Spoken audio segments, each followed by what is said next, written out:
Assalamualaikum warahmatullahi wabarakatuh. Perkenalkan kami dari kelompok 2 ini mempresentasikan materi kami tentang perkembangan bahasa Indonesia. Sebelum kami memulai presentasi kami, terlebih dahulu ingin memperkenalkan diri kami. Nama saya Muhammad Rizky Husan Zafran. Nama saya Aufa Mali Zakwani. Nama saya Amanda Widya Fatilah. Nama saya Sultan Akmal Firdaus. Ya. Saya pertama akan dijelaskan oleh saya. Jadi bahasa Indonesia itu merupakan sistem lambang bunyi yang arbiter, digunakan oleh masyarakat untuk bekerja sama, berinteraksi, dan mengidentifikasi diri. Jadi bahasa Indonesia adalah salah satu bahasa yang dalam pembentukannya memiliki sejarah yang panjang. Bahasa yang telah ada di Indonesia bahkan sejak zaman kerajaan-kerajaan ini memiliki kajian pembentukan yang cukup rumit, baik secara lisan maupun tulisan. Nah, jadi sejarah dan perkembangan bahasa Indonesia nih, yang pertama pada masa penjajahan. Nah, bahasa Melayu telah berada di kawasan Asia dan khususnya Asia Tenggara sejak abad ke-7 ditandai dengan penemuan prasasti Talangtuo di Palembang atau prasasti Karangbrahi di Jambi. Artinya, bahasa Melayu sudah digunakan pada zaman kerajaan Hindu Buddha untuk berkomunikasi. Begitu pula pada zaman penjajahan Portugis, Spanyol, dan Belanda. Bahasa Melayu digunakan sebagai alat komunikasi dengan masyarakat pribumi bahkan untuk penyebaran agama Kristen oleh pendeta-pendeta Belanda, Portugis, dan Spanyol. Lalu pada waktu Kongres Pemuda I pada tahun 1926, para pemuda sedang mendiskusikan penyebutan Bahasa Persatuan Indonesia. Nah, bahasa Indonesia yang telah dikenal oleh khalayak umum merupakan bahasa Melayu yang menjadi lingua franca atau bahasa perhubungan di Nusantara. Nah, jadi ketua Kongres pada saat itu, Muhammad Tabrani, menganjurkan perubahan istilah bahasa Melayu menjadi bahasa Indonesia. Nah, jadi saran itu pun disetujui oleh para pemuda-pemuda pada tanggal 2 Mei 1926.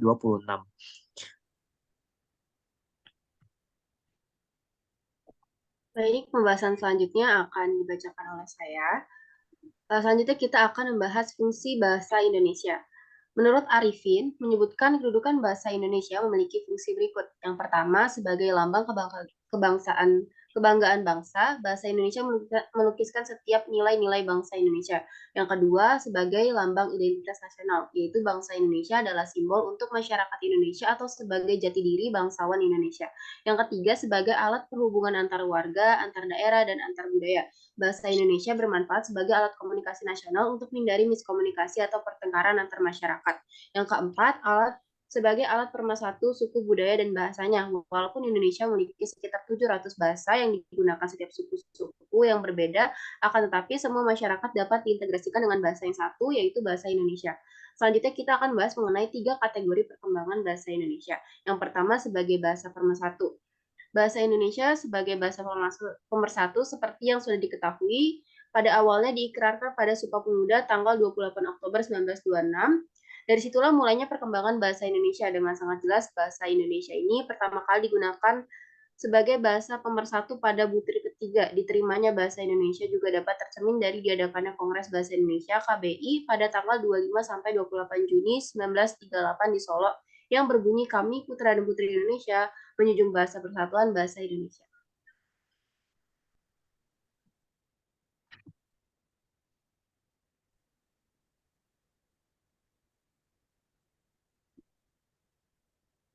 Ya, di sini saya akan melanjutkan seperti yang teman saya sudah jelaskan tadi. Yang kedua itu ada yang namanya bahasa resmi negara. Bahasa Indonesia menjadi bahasa resmi yang digunakan selama 54 tahun sejak ditetapkan dalam pasal 36 UUD 1945 pada tanggal 18 Agustus.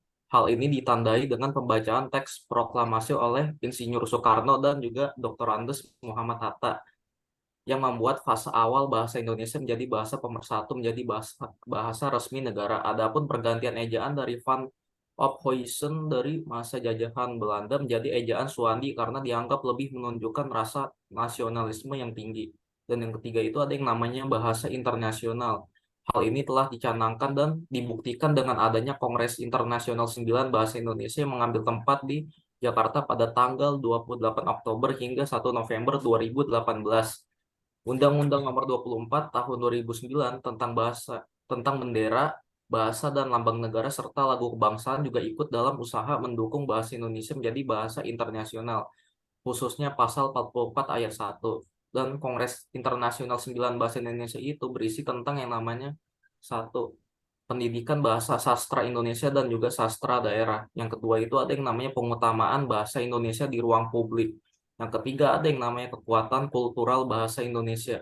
Yang keempat ada yang namanya teknologi informasi. Dan yang keempat itu ada yang namanya bahasa dan sastra untuk strategi dan juga diplomasi. Setelah itu, ada beberapa ejaan yang digunakan dari zaman penjajahan hingga zaman sekarang. Yang pertama, ejaan Van Ophuijsen. Penggunaan huruf J menjadi OE. Penggunaan tanda koma, ain, dan tanda trema. Yang kedua, ejaan Swandi.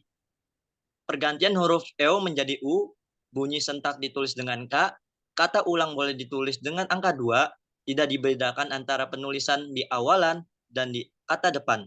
Yang ketiga, ejaan yang disempurnakan. Penggantian huruf DJ menjadi J, J menjadi Y, NJ menjadi NY, SJ menjadi SY, TJ menjadi C, CH menjadi KH. Kata ulang tidak boleh ditulis dengan angka 2. Dibedakan penulisannya di awalan dan di kata depan. Berikut adalah sumber-sumber pustaka yang kami dapatkan untuk menulis presentasi ini. Yang pertama, jurnal UNJ. Yang kedua, repositori Bilafat. Yang ketiga, repositori UNIP. Yang keempat, jurnal UMK. Ya, dan yang terakhir, Google Kompas.com. Ya, sekian dari kelompok kami. Wassalamualaikum warahmatullahi wabarakatuh.